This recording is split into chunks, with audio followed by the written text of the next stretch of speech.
చాలా మీరు ఒక పాట మీది వినాలని ఎందుకంటే మీరు బాగా పాడతారని తెలుసు. 2010వ సంవత్సరమో 11వ సంవత్సరమో కొంతకాలం మనం కలిసి పనిచేసాము.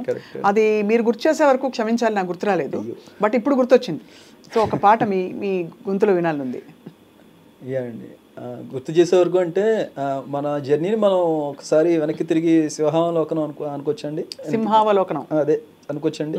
అలా అనుకుంటే కనుక ఒక రూమ్లో ప్రొఫెషనల్గా వర్క్ కోసం పనిచేసిన మన ఇద్దరం ఈరోజు మీరు నన్ను ఇంటర్వ్యూ పిలవటం అనేది ఒకలాంటి ఒక తెలియని గ్రాఫ్ తీసుకుంటే కనుక ఇలాగ పైకి చూపించినట్టుగా అనిపిస్తుంది నాకు. అది చాలా అది అలా మీ గొప్పతనం అలా అనడం. బికాజ్ మీరు సంగీతం మాత్రం చాలా బాగా మీకు పట్టుందని ప్రూవ్ చేస్తారు ప్రపంచానికి. సో ఒక చిన్న పాట ఏదైనా మీ ఇష్టం. బహుశా హనుమాన్ సినిమాలోదే మీరు చేసిన పాట. హనుమాన్లో అందరూ దేవుడికి బాగా చేస్తారు, దేవుడు బాగా చేస్తారు. నేను చేసిన బ్యాక్గ్రౌండ్ స్కోర్లో విలన్ బ్యాక్గ్రౌండ్ స్కోర్ నాకు చాలా ఇష్టం అండి యాక్చువల్లీ. స్వామి చేసింది ఆబ్వియస్లీ ఇష్టపడుతూనే చేశాను. అందరికీ తెలియంది ఏంటంటే పుల్లమ్మ పిల్ల నాకు చాలా ఇష్టమైన సాంగ్. ఇందులో ఒక్కసారి అన్ని భగవంతుడికి బాగా చేసామంటే కనుక నేను పుల్లమ్మ పిల్ల కూడా చేసింది. చాలా బాగా చేశారు పుల్లమ్మ పిల్ల. ఇన్ఫాక్ట్ అది వినంగానే జింక్ చక్క జింక్ ఆ మ్యూజిక్ ఉంది, అది వినంగానే నాకు ఎందుకో సార్ గుర్తొచ్చారు, కిరమణి సార్. అది దీనికి నేను క్రెడిట్ ఇవ్వాలి అంటే కనుక ప్రశాంత్ సార్కి ఇవ్వాలండి. ఎందుకంటే నా వాయిస్ నాకు ఇష్టం లేదు పెట్టడం. నేను I have been trying few different vocals అనమాట. రకరకాల వోకల్ టెక్స్చర్స్ అన్ని ట్రై చేస్తున్న టైంలో ప్రశాంత్ సార్ వచ్చి మీ వాయిస్ ఉంచుతారో ఉంచరా, మీ వాయిసే కావాలి ప్రత్యేకంగా ట్రాక్ ఇచ్చే బలవంతంగా పెట్టారు నాది.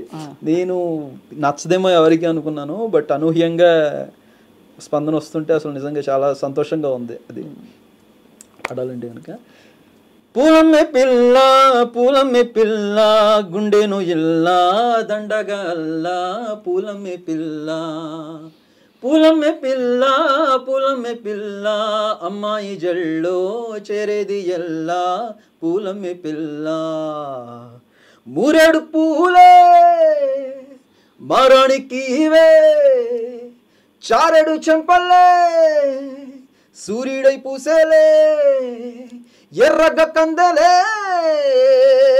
నున్నని బుగ్గలే హో పూలమ్మే పిల్ల పూలమ్మే పిల్ల అమ్మాయి జల్లో చేరేది ఎల్లా పూలమ్మే పిల్ల పూలమ్మే పిల్ల పూలమ్మే పిల్ల గుండెను ఎల్లా దండగా అల్లా పూలమ్మే పిల్ల.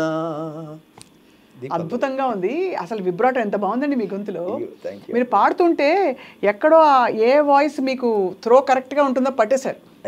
ఈ మధ్యకాలంలో ఈ వాయిస్ టింబర్కి చాలా డిమాండ్ ఉంది. అయ్యో నా ప్రాబ్లం ఏంటంటే నేను ఇమిటేట్ చేస్తానండి వోకల్స్ని. అంటే ఈ పాటకి వీళ్ళు పాడితే బాగుంటుంది అని అనుకుంటే కనుక ఆ వాయిస్ని I will try to imitate. So దానివల్ల ఏమవుతుందంటే మీకు ఎఫెక్ట్ వచ్చేస్తుంది, కావాల్సిన ఇంపాక్ట్ అయితే వచ్చేస్తుంది. మీరు పూలమ్మే పిల్ల అని అందంగా పాడితే అదోలా ఉంటుంది. పూలమ్మే పిల్ల అంటే అది వేరేగా ఉంది. ఇప్పుడు సే ఫర్ ఎగ్జాంపుల్ ఇప్పుడు ఇది పాడాను కదండి, నాకు వచ్చేటప్పుడు నా ప్రాబ్లం ఏంటో చెప్తాను మీకు నేను. ఇప్పుడు శివాజీ సినిమాలో సాంగ్ తీసుకున్నాను అనుకోండి, ఒక బండి సన్ లైట్ ఒక బండి మూన్ లైట్ కలిపితే వచ్చాయి కలరైగా నా white. I will try to imitate the vocal అండి according to the tune. I will try to imitate. So నా ఒరిజినాలిటీ ఇది అని చెప్పుకోవడానికి నాకంటూ ఏమీ లేదు బేసికల్లీ. లేదు యాక్చువల్లీ మీరు అంటున్నారు కానీ మీ టెక్నిక్ అది అట్స్ టెక్నిక్ మీరు అంటున్నది. ఇమిటేషన్ అని సరే పెట్టచ్చు, బట్ అదొక టెక్నిక్ మీరు పాడుతున్నది. But in whatever the text I try to imitate. అది నేను ఫీల్ అవుతూ హానెస్ట్గా అటెంప్ట్ చేయడానికి ట్రై చేస్తాను. జానకమ్మ గారే చెప్పారండి చాలాసార్లు, దట్ బాలు గారు చెప్పారు ఈ విషయం గురించి మాట్లాడుతూ. జానకమ్మ గారు పెద్దవాళ్ళకి ఇలా పాడతాను, చిన్నపిల్లలకి ఇలా పాడతాను అని చెప్పారు. అలా మీ వాయిస్ ని మీరు మారుస్తున్నారు. అయ్యో మీరు పెద్ద పెద్ద పోలికలు తీసుకుంటున్నారు.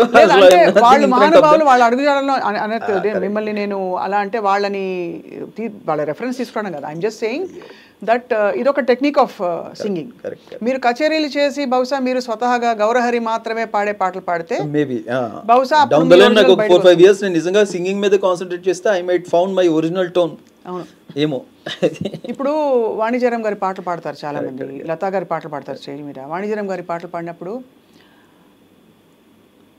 తెలి మనసు కరిగింది తలుపు తీయనా ప్రభో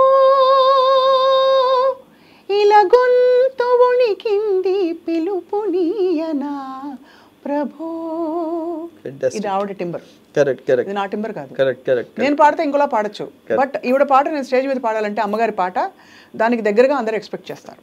ఫ్యాంటాస్టిక్. అసలు నాకు ఇక్కడ మైక్ ఉంటే రికార్డ్ చేయాలనిపించింది. లేదు అంటే అది, కానీ మీరు ఎఫెక్టివ్గా ట్యాప్ చేశారు.